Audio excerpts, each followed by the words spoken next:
ময়লার ভাগাড়ে কোনোভাবে ময়লা পোড়ানো যাবে না বলে জানিয়েছেন পরিবেশ ও বন উপদেষ্টা সৈয়দা রিজওয়ানা হাসান। দুপুরে রাজধানীর মাতুয়াইলে ময়লার ভাগাড় এলাকা পরিদর্শন শেষে বায়ু দূষণ পরিস্থিতি নিয়ে সাংবাদিকদের সঙ্গে আলাপকালে তিনি এই কথা জানান। এই সময় তিনি বলেন, মাতুয়াইল স্যানিটারি ল্যান্ডফিলের আশেপাশের এলাকার মানুষের জীবনযাত্রা ও স্বাস্থ্য সুরক্ষায় বিভিন্ন উদ্যোগ নেওয়া হবে। শিগগিরই এই ময়লার ভাগাড় মাতুয়াইল থেকে পুরোপুরি সরিয়ে নেওয়া সম্ভব নয় জানিয়ে তিনি এ সময় বলেন, পার্শ্ববর্তী দুটি স্টিল মিল বন্ধে নির্দেশ দেওয়ার প্রক্রিয়া চলছে।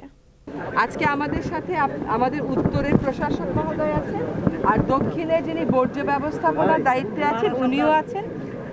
আসলে বর্জ্য কালেক্ট করে রাখা ব্যবস্থাপনার দায়িত্ব পরিবেশ মন্ত্রণালয়ের না, এটা হচ্ছে স্থানীয় সরকার এবং সিটি কর্পোরেশন, ঠিক আছে? কিন্তু এটা যেহেতু পরিবেশ দূষণ করছে সেজন্য এটা আমার দায়িত্ব। এখন ওনার নিজের মুখেই বলবেন যে ওনারা কী ব্যবস্থা নেবেন। আপনারা আমাকে ইমেইলে জানিয়েছেন যে ব্যাটারি পোড়ানো হয়, আমি লোক পাঠিয়েছি পরিবেশ থেকে, পাঠিয়েছি না? ব্যাটারির ওটা আপনাদেরকে সাথে নিয়ে বন্ধ হয়েছে। আবার যখন যদি পোড়াবার ধৃষ্টতা দেখায় আবার জানাবেন।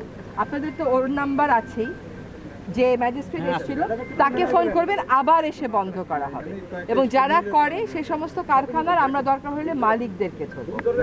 দুইটা আপনি বলেছেন যে দুইটা স্টিল মিলের কথা, আমি দুইটা স্টিল মিলের নাম নিয়েছি। আমি গিয়ে দেখবো ওদের পরিবেশগত ছাড়পত্র আছে কিনা।